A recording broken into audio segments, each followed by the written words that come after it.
గౌరవ్ మోడీ గారు దిగొచ్చారు. నిజానికి చెప్పాలంటే నిరుద్యోగులు మోడీ గారి మెడలే వచ్చారు. కేసీఆర్ గారి ఉద్యమంలో మాట్లాడుకుంటాం కదా, సావు నోట్ల తలబెట్టి ఢిల్లీ మెడలు వంచిన గులాబీ వాసన మాట్లాడుకుంటారు కదా. అదేవిధంగా నరేంద్ర మోడీ మెడలు వంచిన కాక్రోచ్ జనతా పార్టీ నిరుద్యోగులు. ఇదే నిరుద్యోగులతో పెట్టుకున్న చీఫ్ జస్టిస్ ఆఫ్ ఇండియా యువతను పట్టుకొని వీళ్ళందరూ కాక్రోచ్ అని చెప్తే ఒక్క రాత్రిలోనే ఎస్ మేము అన్ఎంప్లాయ్మెంట్ వాళ్ళమందరం కాక్రోచమే అని చెప్పేసి ఆ కాక్రోచ్ జనతా పార్టీ ఒకటే రాత్రిలో ఓవర్ నైట్లో పుట్టుకొచ్చింది. అయితే ఆ ఓవర్ నైట్లో వచ్చిన పార్టీ ఈ యొక్క నిరుద్యోగత నీట్ పేపర్ లీకేజ్ గురించి, అదేవిధంగా నిరుద్యోగులకు ఉద్యోగాల విషయంలో పరంగా కావచ్చు, ఈ నరేంద్ర మోడీ బీజేపీ ప్రభుత్వాన్ని కొన్ని రోజులుగా ఉత్తికారిస్తూ ఉంది. అదే జంతర్ మంతర్లో వాళ్ళు శాంతియుతంగా నిరసనలు చేస్తూ ఉంటే చాలా వరకు పార్లమెంట్ సమావేశాలు జరిగే టైంలో పార్లమెంట్ను చుట్టుముట్టిన ఈ యొక్క కాక్రోచ్ జనతా పార్టీ నిరుద్యోగులు సోషల్ మీడియా ఇన్ఫ్లుయెన్సర్లు అందరూ చుట్టుముట్టారు. ఆ యొక్క లాఠీల పైన మూలలు గుచ్చి మూల లాఠీలతోటి కొడితే ఎక్కడికక్కడ ఒంట్లో దిగినాయి, కంప్లీట్గా ఒంట్లో దిగినాయి. అలా దిగిన తర్వాత చాలా వరకు తిరగబడ్డారు, పోలీస్ వెహికల్స్ ని పలగొట్టారు, గోధి మీడియాని తరమగొట్టారు. అవన్నీ చూసాం మనం. వీళ్ళ ప్రధాన డిమాండ్ ఏంటిది?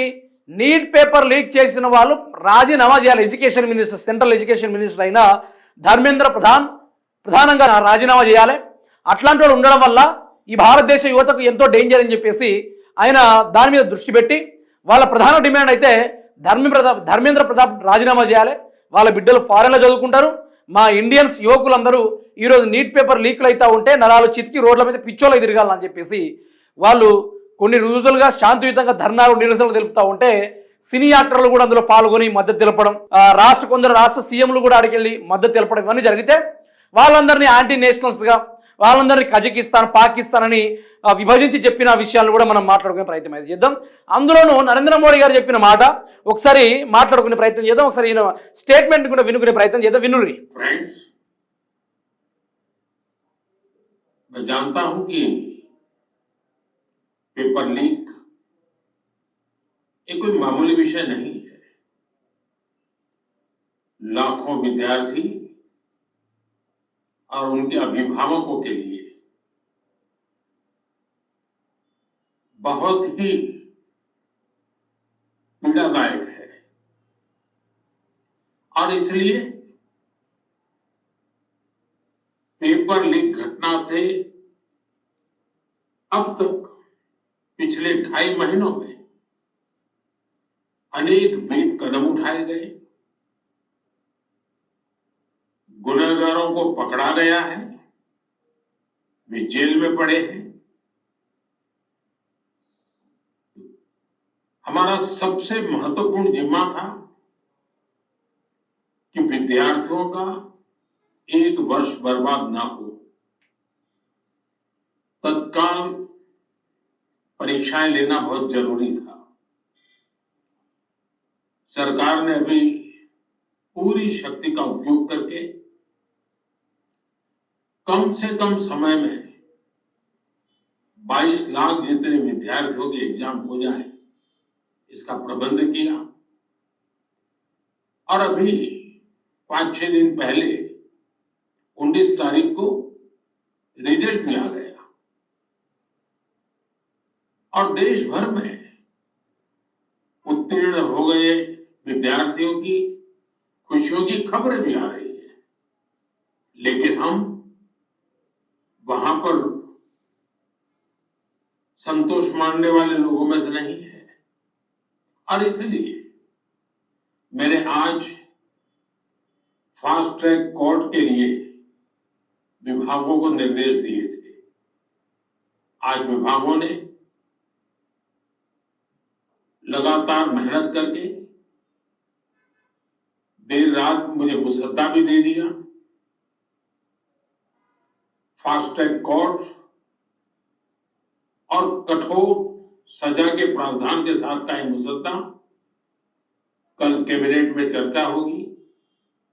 कैबिनेट के साथियों के सुझाव के बाद उसका अंतिम रूप दिया जाएगा और सोमवार से संसद का दूसरा सप्ताह शुरू हो रहा है. तब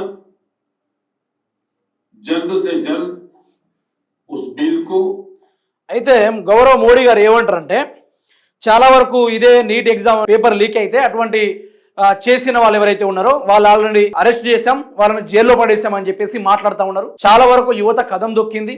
ఈ రోజు ఇటువంటి మళ్ళీ జరగకుండా చూసుకునే బాధ్యత మాది అని చెప్పేసి విద్యార్థులకు ఈ రోజు పార్లమెంట్ లో ఈ నిరుద్యోగుల గురించి ఈ రోజు పార్లమెంట్ లో ప్రస్తావించే నిర్ణయం కూడా తీసుకున్నాం. వారికి ఒక శుభవార్తను వినిపించబోతున్నాం అని చెప్పేసి ప్రధానమంత్రి గారు ఈ రోజు పార్లమెంట్ లో చెప్పబోతున్నారట. అయితే వాళ్ళు అడిగింది అది కాదు కదా, వాళ్ళని శిక్షించాలి, జైల్లో వేయాలి, అది కాదు కదా. ఎడ్యుకేషన్ మినిస్టర్ అయిన ధర్మేంద్ర ప్రధాన్ అనే వ్యక్తిని ఏం చేయాలని చెప్పారు, రాజీనామా చేసేసి దిగిపో అని చెప్పారు. దాని నరేంద్ర మోడీ గారు ఏమంటున్నారు, లీకేజ్ పేపర్ ఎవరైతే చేసిర్రో వాళ్ళని ఆల్రెడీ ఆ జైల్లో వేసేసామని చెప్పేసి వీళ్ళు మాట్లాడుతూ ఉన్నారు. ఈ లెక్కను చెప్పాలంటే, ఈ విషయాన్ని ముందుకు సాగించాలంటే తెలంగాణ రాష్ట్ర ప్రజలకు కూడా అర్థం కావాలి, భారతదేశ యువకులకు కూడా అర్థం కావాలి.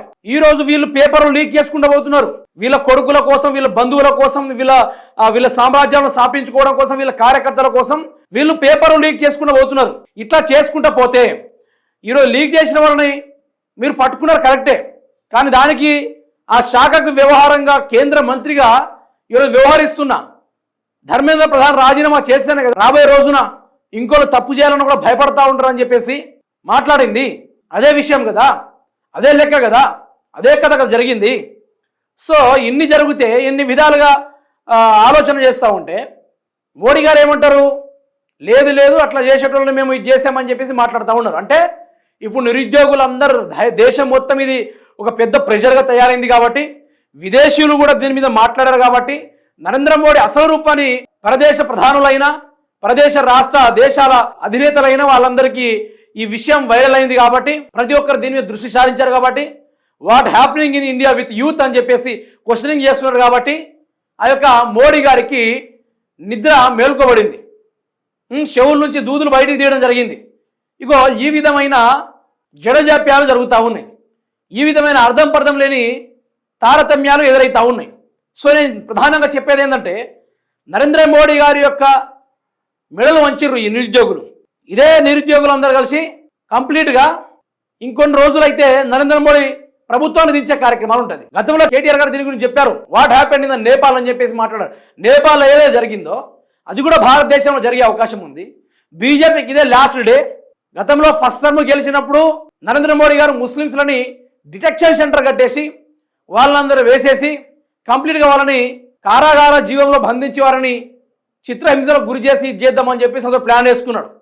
తర్వాత అది కంప్లీట్గా ఓట్లకు దెబ్బ కొడుతుందనే ఆలోచనతోటి మళ్ళీ మోడీ గారు ఏం చేశారు, రామమందిరం కట్టారు. రామమందిరం కట్టేసి హిందూ మతం గొప్పది, హిందూ దేవాలయమే గొప్పోళ్ళు అని చెప్పేసి నరేంద్ర మోడీ గారు మాట్లాడారు.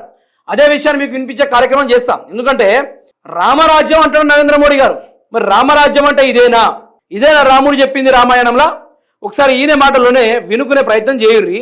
राम भारत की आस्था है, राम भारत का आधार है, राम भारत का विचार है, राम भारत का विधान है, राम भारत की चेतना है, राम भारत का चिंतन है, राम भारत की प्रतिष्ठा है, राम भारत का प्रताप है, राम प्रभा है, राम प्रभाव है, राम नीति भी है, राम नीति भी है, राम नित्यता भी है, राम निरंतरता भी है, राम विभु है, विशद है, राम व्यापक है, विश्व है, विश्वात्मा है. అయితే ఇదే రామాయణం గురించి మోడీ గారు గొంతు చింపుకొని మాట్లాడారు కదా. రాముడు అంటే దారి, రాముడు అంటే ఆచరణ, రాముడు అంటే బ్రతుకు, రాముడు అంటే బ్రతుకు తెరువు, రాముడు అంటే జీవన శైలి అని చెప్పేసి మాట్లాడారు ఇదే నరేంద్ర మోడీ గారు. నేను ప్రధానంగా ఏం చెప్పదలుచుకుంటా మిత్రులారా అంటే, నరేంద్ర మోడీ గారు ఇదే రామాయణంలో ఎక్కడ కూడా ఆడబిడ్డల మీద చేయేస్తే ఏం చేయాలని చెప్పేసి అదే రామాయణంలో రాయబడి ఉంది. కానీ మీరు ఏం చేశారు, ఆడబిడ్డల్ని కుక్కల కన్నా హీనంగా ఈడ్చిపడేసారు మీ పోలీసు వాళ్ళు. ఈరోజు దేశం ముందు మతం తర్వాత అని చెప్పేసి ప్రతి ఒక్క పురాణాలు కానీ ప్రతి ఒక్క గ్రంథాలు చెప్తా ఉన్నాయి. కానీ ఈరోజు మీ కింద పనిచేస్తున్న పోలీసు వాళ్ళు కంప్లీట్గా జాతీయ జెండా పట్టుకొని ముక్కు తుడుచుకుంటూ కింద పడేసిన దృశ్యాలను కూడా మనం చూసాం. అంత గొప్ప వాళ్ళు ఈరోజు రామరాజ్యం అంటే మందిరాలు కడితే అయిపోదు సార్, రామరాజ్యం అంటే 4 ముక్కల్లో హిందూయిజం గురించి మాట్లాడితే సరిపోదు సార్. రాజ్యం అంటే రాముని పరిపాలన ఎట్లుండేనో, ఆయన యొక్క పరిపాలనలో ప్రజలు ఏ విధంగా బ్రతికినారో దాని గురించి మాట్లాడండి సార్. మాట్లాడినంత ఈజీ కాదు కదా పరిపాలించడం అంటే. రాముడు దారి, రాముడు చరిత్రకారుడు, రాముడు ఈ విధంగా ఆ విధంగా చెప్పిన మీరు ఈరోజు దేనికోసమని మాట్లాడడం లేదు. ఏ వ్యవహారం కోసమని మాట్లాడడం లేదు. మీరు దయచేసి చెప్పాలి దీని గురించి దయచేసి బయట పెట్టాల్సిన అవసరం కూడా ఉంది. మోడీ గారు మాట్లాడే ప్రతిసారి హిందూయిజం మాట్లాడుతూ ఉంటారు. పట్టుమని నోట్ల వందే మాత్రం వచ్చా సార్ మీకు? పట్టుమని హనుమాన్ చాలీసా చదవడం వచ్చా మీకు? ఏం రాదు కదా. మరి ఎందుకని ఇవన్నీ? మొదలుగా నేను ఒకటే చెప్పదలుచుకొని, మీరు రాజీనామా చేయాలి, మీరు రాజీనామా చేసి దిగిపో గీయని నేను అడగను. ఏ రోజు పార్లమెంట్ ఎన్నికలు మొదలైతాయో ఆ రోజు మాత్రం బీజేపీ పార్టీ కంప్లీట్గా ఓడిపోతుంది. చూడండి, ఈరోజు భారతదేశం యువత రగులుతూ ఉంది. చాలా గొప్పది కదా మన దేశం. ఎంతమంది యువత, ప్రపంచ దేశాల కన్నా భారతదేశంలో యువత ఎక్కువగా ఉంది. చాలా వరకు ఎక్కువగా ఉంది భారతదేశంలో యువత. అటువంటి యువత ఇక్కడ ఎక్కువగా ఉంటే, అటువంటి యువత ఇక్కడ బ్రతుకుతూ ఉంటే, అటువంటి యువత ఇక్కడ బ్రతుకుతారు చూపెడతా ఉంటే, వీళ్ళు మాట్లాడే ముచ్చట్లు, వీళ్ళు మాట్లాడే కథలు గీయేనా? సో నరేంద్ర మోడీకి మాత్రం టైం దగ్గర అయితే పడింది, కంప్లీట్గా టైం దగ్గర పడింది. వీళ్ళ గురించి నేను ఎక్కువ మాట్లాడదలుచుకోలేను. దేశాన్ని సర్వం ముంచి నాశనం చేసిన వాళ్ళు, మతం పేరుతోటి మనుషుల మధ్య చిచ్చు పెట్టిన వాళ్ళు, మతం పేరుతోటి అభివృద్ధిని మరణశాసన రాసిన వాళ్ళు, మతం పేరుతోటి నిరుద్యోగులను పిచ్చోళ్ళ రోడ్ల మీద చేసే దాంట్లో నరేంద్ర మోడీ బీజేపీ పార్టీ ప్రధానంగా ముందుకొచ్చింది. ఏమంటారు? అకేలే సే డర్ రహా హై సబ్ కుచ్ లోగ్, నన్ను ఒక్కనే చేసి అందరు తిరుగుతూ ఉన్నారు. సో మిల్కర్ సూవర్ ఆతా హే లేకిన్ సింహం సింగిల్ ఆతా హే బోల్కే అంటూ పార్లమెంట్లో డైలాగులు కొడుతున్నాడు మోడీ. సబ్జెక్ట్ మాట్లాడడం రాదు. భారతదేశ ఇన్కమ్ ఏ విధంగా ఉంది, భారతదేశంలో ఈ జిఎస్టీ ఎడిపోతూ ఉంది, నరేంద్ర మోడీ ఏం చేస్తూ ఉంటాడు, డబ్బుల్ని పన్నులు విపరీతంగా వసూలు జరుగుతుంటే తిరిగి ప్రజలకు ఇవ్వకుండా ఏం జరుగుతూ ఉంది భారతదేశంలో? దోచుకునే సామ్రాజ్యాన్ని ఏర్పాటు చేసుకున్నారు. ఇది మాత్రం జరుగుతూ ఉంది కంప్లీట్గా.